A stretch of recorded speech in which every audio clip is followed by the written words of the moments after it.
नमस्कार दोस्तों, मैं जितेंद्र मिश्रा आप सभी का स्वागत करता हूं आपके अपने चैनल स्टडी पॉइंट में। दोस्तों, आज की इस नई वीडियो में हम पढ़ने वाले हैं सिलोजिज्म में संभावनाओं के केस। साथ ही साथ आज हम पढ़ने वाले हैं कम से कम, एटलीस्ट और निश्चित रूप से, डेफिनेटली के केस आज की इस नई वीडियो में। और भी बहुत कुछ आज की इस वीडियो में होगा आपके लिए। तो चलिए स्टार्ट करते हैं हम लोग। सबसे पहले संभावनाओं की बात कर देता हूँ।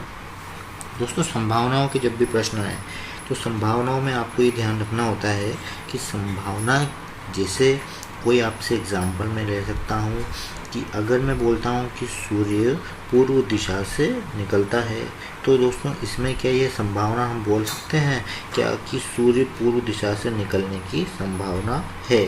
तो ये बात तो यहाँ पर क्या हो जाएगी दोस्तों, गलत हो जाएगी। ऐसा क्यों हो जाएगा? तो ऐसा इसलिए हो जाएगा क्योंकि दोस्तों ऑलरेडी ही सूर्य कहाँ से निकलता है? पूर्व दिशा से ही निकलता है। ऐसी कोई संभावना यहाँ पर नहीं हो सकती है। तो आपको ये समझ जाना है। क्लियर हो गया यहाँ पर? तो अगर कोई भी चीज़ 100% है तो उसमें पॉसिबिलिटी तो नहीं लगेगी यहाँ पर, ठीक है। तो अगर मैं इसका डायग्राम बनाना चाहूँ तो डायग्राम कैसे बनेगा? अगर मैं बोलता हूँ कुछ ए बी है, ध्यान रखिएगा ऑलरेडी के केस में संभावना नहीं लगेगी। कुछ ए यहाँ पर क्या है दोस्तों, बी है, ठीक है। नेक्स्ट है कुछ बी सी है, तो कुछ बी को आपने सी बनाया और सभी के सभी सी क्या यहाँ पर डी है। दोस्तों डायग्राम हमारा बन चुका है। फर्स्ट पॉइंट हमसे पूछ रहा है क्या हम सभी ए को बी होने की संभावना है क्या हम सभी ए के ऊपर बी को ड्रॉ कर सकते हैं? तो दोस्तों मैं फर्स्ट पॉइंट के लिए एक डायग्राम बनाता हूँ। थोड़ा सा ध्यान से देखिएगा, आपको पूरी वीडियो समझ में आएगी ताकि आपके कॉन्सेप्ट्स क्लियर हो जाएं। मैं बोल सकता हूँ सभी ए के ऊपर बी बना दूँ मैं इस तरह से, और ये सी हो गया और ये आपका सी के ऊपर से डी हो गया। दोस्तों हमारे कथन पे क्या कोई प्रभाव पड़ा? देखिए आप आराम से, कुछ ए बी हैं, अभी भी कुछ ए बी हैं, ओके, क्योंकि यहाँ सभी के अंदर कुछ तो आते ही हैं। और कुछ बी सी हैं, कुछ बी ऑलरेडी सी हैं, कुछ सी, सभी सी क्या है यहाँ पर डी हैं। अब हमसे पूछना चाह रहा था क्या सभी ए बी होने की संभावना है? तो दोस्तों देखिए सभी के सभी ए किस में बना दिए हमने? बी में बना दिए, मतलब ऐसी संभावना हमें नज़र आ रही है, इसलिए ये क्या हो जाएगा, राइट हो जाएगा। एग्ज़ाम टाइम पर हमको बनाना नहीं है, केवल अभी सीखने के लिए मैं आपके लिए डायग्राम्स को ड्रॉ किया है। सेकंड पॉइंट है सभी ए सी होने की संभावना है। तो क्या दोस्तों सभी ए को हम सी बना सकते हैं? तो इसके लिए अगर हम डायग्राम बनाना चाहें तो एक डायग्राम हम और बना सकते हैं, देखते जाइएगा। क्या हम इस तरह से सभी ए के ऊपर से सी ले जाएं और सी के ऊपर से आप क्या बना सकते हैं, यहाँ पर डी को ड्रॉ कर सकते हैं। तो डायग्राम्स के अकॉर्डिंग अगर हम देखें कथन को, तो कथन गलत नहीं होना चाहिए। कुछ ए बी हैं, कुछ भी सी हैं और सभी सी क्या है, डी है। और उन्होंने हमसे पूछा था क्या सभी ए सी होने की संभावना है क्या? तो दोस्तों ये बात भी यहाँ पर क्या हो गई, सही हो चुकी है। तो सेकंड पॉइंट भी हमारा सही हो गया। नेक्स्ट पॉइंट है सभी डी सी होने की संभावना है। दोस्तों थर्ड पॉइंट पे बात करते हैं। आप थर्ड पॉइंट बोल रहा है सभी डी सी होने की, मतलब डी किस में आ जाए, आपके सी में आ जाए। तो दोस्तों ये जो पॉइंट है, इस पॉइंट पे मैं बात करने वाला हूँ। मैं बोल देता हूँ ए और बी बोल देता हूँ मैं इसको। और दोस्तों एक डायग्राम मैंने आपको स्टार्टिंग में पढ़ाया था, अगर आप देखें मेरी पहली वीडियो में आपको वहाँ पर डायग्राम बिल्कुल दिख जाएंगे। मैं इसी को बोल देता हूँ सी और मैं यहीं बोल देता हूँ डी। ये ओवरलैपिंग हो चुके हैं। इसका मतलब मेरा जो कथन है वो देखिए, कुछ ए बी हैं, कुछ बी सी हैं और सभी सी डी हैं। दोस्तों क्लियर है? तो क्या मैं ये बोल सकता हूँ क्या सभी डी सी होने की संभावना है? तो दोस्तों संभावना तो मुझे नज़र आ रही है, क्योंकि मैं यहाँ पर ऐसी संभावना बना सकता हूँ, मैं ओवरलैपिंग कर सकता हूँ, इसलिए थर्ड पॉइंट भी यहाँ पर सही हो जाएगा। मतलब आपके जो आंसर आएगा वह सभी क्या होंगे, यहाँ पर सही होंगे। दोस्तों ध्यान रखिएगा, कभी भी इस टाइप से क्वेश्चन आए तो आपको इसी तरह से यहाँ पर जवाब देना है और डायग्राम्स बनाते हुए आप ध्यान में रखिएगा, ठीक है।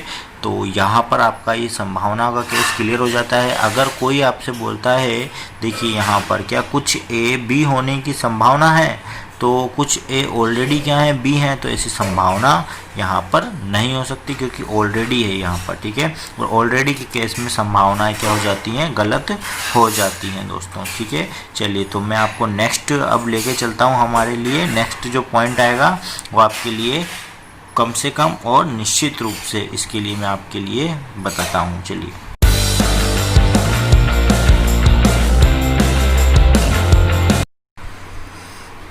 तो दोस्तों अब हम आ गए हमारे लिए कम से कम और निश्चित रूप से कि एक क्वेश्चन मैं आपके लिए लेके आया हूँ। इस क्वेश्चन के जरिए आप समझ जाएंगे कम से कम के क्वेश्चन और डेफिनेटली के क्वेश्चन आप कैसे हल करें।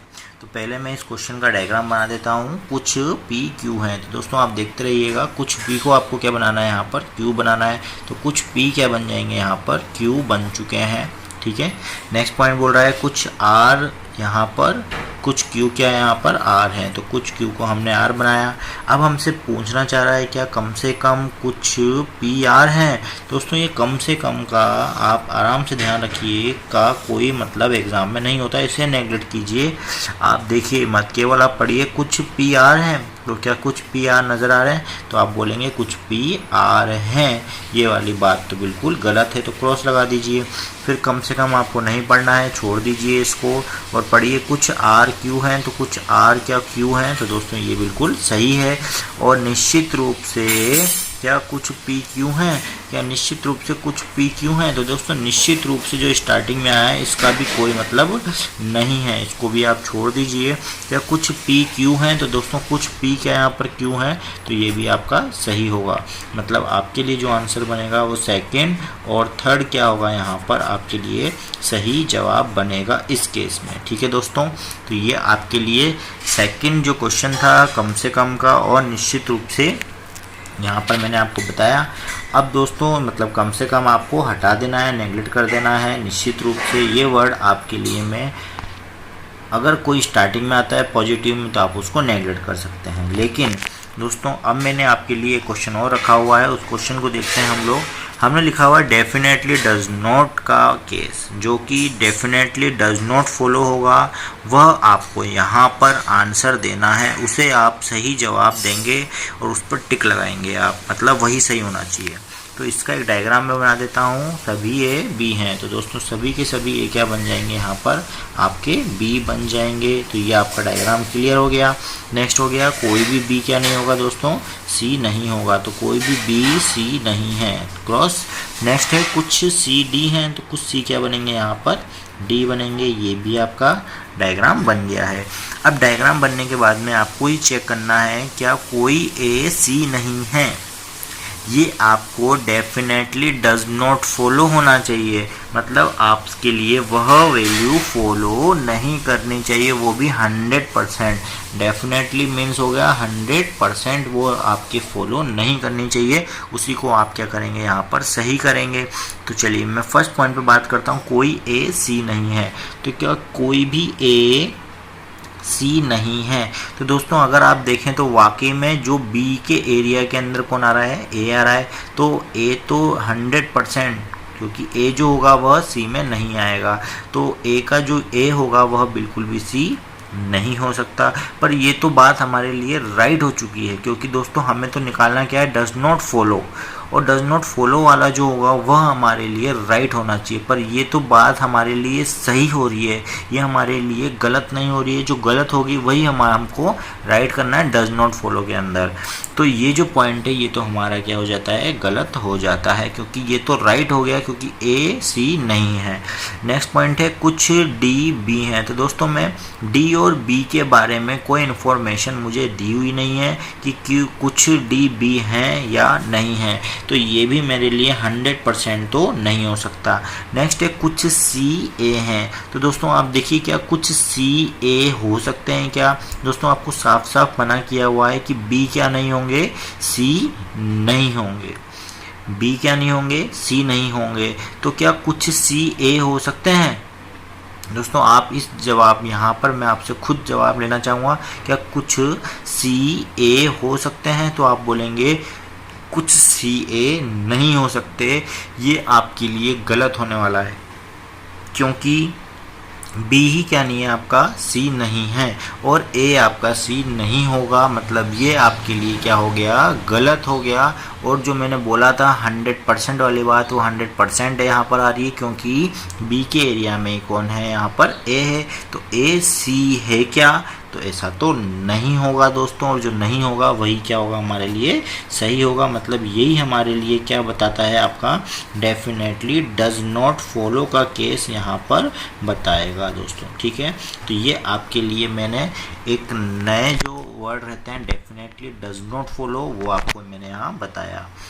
अब हम बढ़ते हैं दोस्तों नेक्स्ट, हमारे लिए जो पॉइंट्स आएंगे उन पॉइंट्स को आप ध्यान पूर्वक देखिए। सिलोजिज्म में आजकल बैंकिंग एग्जाम्स में जो टॉपिक चलने लगा है उसमें एक्सेप्शंस जो हैं यहाँ पर सिलोजिज्म में, एक तो यूनिवर्सल 100% के लिए, पर्टिकुलर जो कि 100% से कुछ कम होते हैं उनके लिए यहाँ पर आपके लिए लेकर आएंगे हम लोग, जो उनसे कम होंगे दोस्तों। सॉरी, ज़्यादा का साइन है, इसको हम कम बोल देंगे, ये ज़्यादा है तो इससे कम जो वैल्यूज़ होंगी।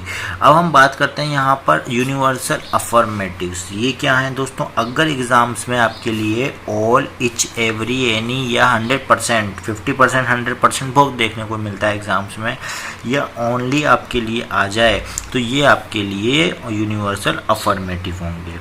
मैं इसको आपको बता देता हूं दोस्तों, आप इसको कैसे लिखें। जैसे आपके लिए एक एग्जांपल मैं यहाँ ले देता हूं कि ओनली ए आर बी, बहुत ध्यान से देखिएगा, ओनली ए आर बी, तो आप इसको पढ़ेंगे कैसे, आप इसको पढ़ा करें, ओनली का मतलब हो गया सभी पढ़ा करें आप इसको, तो पर इसको आप पढ़ेंगे कैसे, तो आप इसको ऐसे पढ़ेंगे ऑल बी आर ए, आप इसको ऐसे पढ़ेंगे दोस्तों। ठीक है, ये ध्यान रखिएगा। अगर कोई आपसे बोलता है कि ओनली ए आर बी, तो आप उसको पढ़ेंगे कैसे, positively all B R A.